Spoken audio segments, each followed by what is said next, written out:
यही नोएडा के sector 93 grand Omaxe society के बाहर मौजूद हैं और ये वही श्रीकांत त्यागी का घर है जो इस वक्त आप देख रहे हैं। और यहीं पर इसी श्रीकांत त्यागी के घर को बुलडोजर से इस अवैध निर्माण को ढहाया गया है। ये वो निर्माण है जिसे नोएडा अथॉरिटी ने ढहा दिया। अब फरार तो है श्रीकांत त्यागी, 8 टीमें बना दी गई हैं। वो 8 टीमें इसकी तलाश में हरियाणा, उत्तराखंड और उत्तर प्रदेश में यानी कि लखनऊ, हरिद्वार और दिल्ली के आसपास के इलाके एनसीआर में श्रीकांत त्यागी को ढूंढ रही हैं। पुलिस ने इन टीमों के अलावा और दूसरी कार्रवाई भी की है। जीएसटी की टीम पहुंची है उन दुकानों पर जहां व्यापार कारोबार चलता है।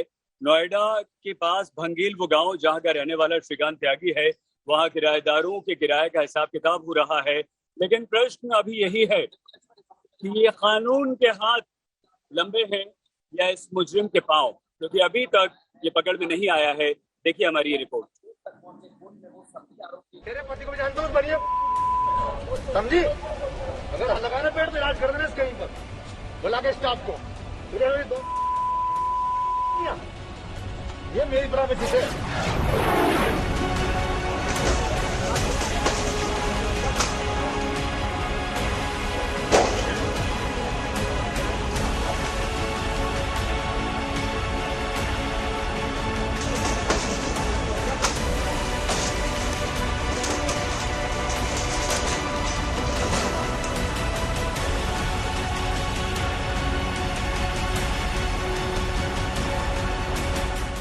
कानून अच्छों की अकड़ निकाल देता है, म्यान में ले आता है उन्हें जो म्यान से बाहर हो जाते हैं।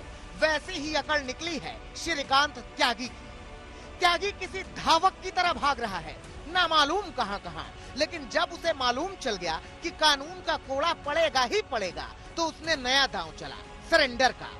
श्रीकांत त्यागी ने सूरजपुर सीजेएम कोर्ट में एक अर्जी लगाई कि वो सरेंडर करना चाहता है। हमारे द्वारा संबंधित न्यायालय में सरेंडर मंडली की एप्लीकेशन लगाई गई है। उसमें संबंधित थाने से कोर्ट रिपोर्ट मंगाएगी। रिपोर्ट मंगाने के बाद में संबंधित थाना रिपोर्ट देगा। उसके बाद में जो हमारी प्रोसीडिंग होती है सरेंडर करने की, वो स्टार्ट हो जाएंगे। कोर्ट ने त्यागी की अर्जी पर सुनवाई की, तारीख दी कि 10 अगस्त से पहले त्यागी कोर्ट में सरेंडर कर दे।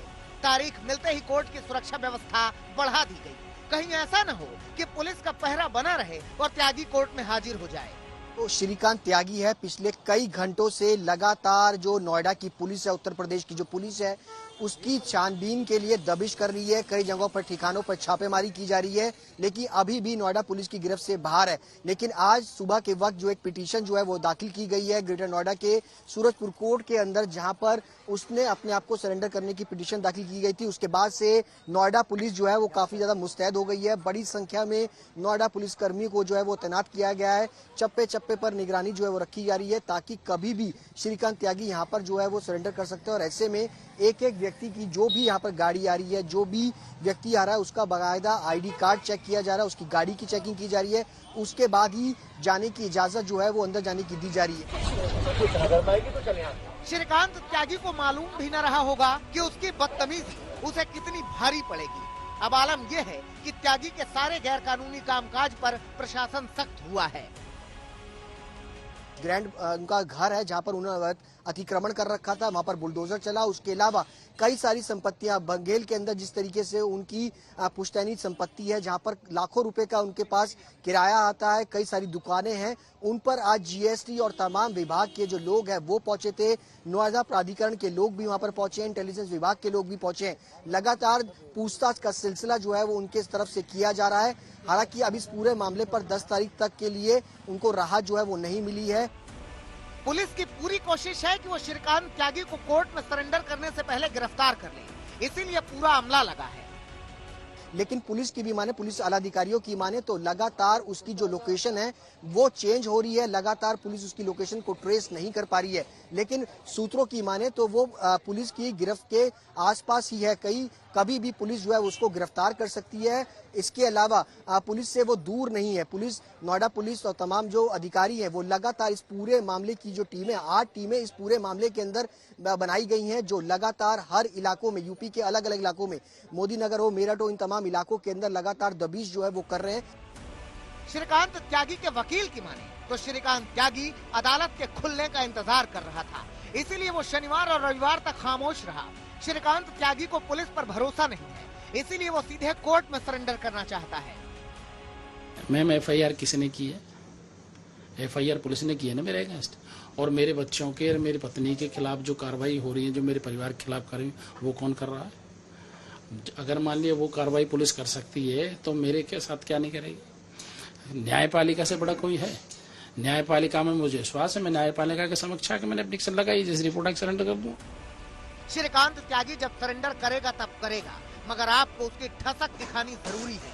ये बताना जरूरी है कि कैसे सोसाइटी में उसकी दबंगई के निशान दिखते हैं। ये आम लोग अगर बेसमेंट में आना चाहें तो वो शायद इन्हीं का इस्तेमाल करेंगे, लिफ्ट का या सीढ़ियों का। लेकिन क्योंकि श्रीकांत त्यागी अपने आप में बहुत रसूख रखते थे, गुंडा थे, और इस वजह से वो इतनी दूरी, यानी जितनी मैं अब तय करने जा रही हूँ, इतनी दूरी वो ये तय नहीं कर सकते थे, और इसके लिए भी उन्होंने अवैध निर्माण का ही रास्ता चुना है। अब वो मैं आपको अवैध निर्माण का रास्ता दिखा दूं, आइए जरा। ये आप देखिए, इतनी दूर यहाँ पर उनकी गाड़ी कहीं लगती, लेकिन उन्होंने क्या तरीका निकाला? उन्होंने तरीका कुछ ऐसा निकाला कि अभी देखिए, निर्माण जो ढाया गया है अवैध, वो सिर्फ ऊपर जो हम लोग तस्वीरें आपको दिखा रहे थे वही नहीं, यहाँ नीचे भी। और अगर आप खास तौर पर गौर करेंगे तो आपको ये दीवार, दोनों दीवार अगर आप देखिए, बीच की दीवार आपको कुछ अलग लगेगी। अब अलग इसलिए है क्योंकि कहा गया, ये बताया जा रहा है, कितनी सच्चाई है उस पर नहीं अभी जा रहे हैं। ये जो दीवार है यहाँ पर दरअसल उन्होंने इसको तोड़ा था। श्रीकांत त्यागी के परिवार से भी हमने बात करने की कोशिश की। 03 ये घर श्रीकांत त्यागी का है, वो जो अभी फरार चल रहे हैं, जिनके लिए तलाश हो रही है, और ये कहा जा रहा है जल्द ही वो सरेंडर भी कर देंगे। कब करते हैं वो भी पता नहीं है। ये घर आप मेरे पीछे उन्हीं का देख रहे हैं, घर में उनके परिवार के लोग मौजूद हैं। ये बेल हमने बजाकर कोशिश की थी कि एक बार बात कर पाए मैम, और हमने अंदर भी अभी देखिए नॉक करके इनसे बात करने की कोशिश की थी, और ये लोग उस समय कह रहे थे कि हम बहुत दुखी हैं, रो रहे थे कि हमारा घर टूटा है। एक बार और कोशिश कर लेते हैं। मैम आपका पक्ष भी जानना जरूरी है। मैम आज सरेंडर कर रहे हैं क्या वो? मैम तो अब से थोड़ी देर पहले जब कैमरा ऑफ था और मैंने नॉक किया तो उधर से आवाज जरूर आ रही थी, वो बात कर रही थी लगातार। मैं भी उनसे कह रही थी कि अपना पक्ष रखना जरूरी है, लेकिन फिर भी सिर्फ रोने की आवाज आ रही थी अंदर से, और वो लोग कुछ भी बोलने को इस वक्त तैयार नहीं है। श्रीकांत त्यागी के वो समर्थक जिन्होंने पिछली शाम सोसाइटी में हंगामा काटा, उन सबको 14 दिन के लिए जेल भेजा जा चुका है, और अब अगला नंबर श्रीकांत त्यागी का ही है। नोएडा से अर्पिता आर्या, अरविंद ओझा, भूपेंद्र चौधरी और सुशांत के साथ आज तक ब्यूरो।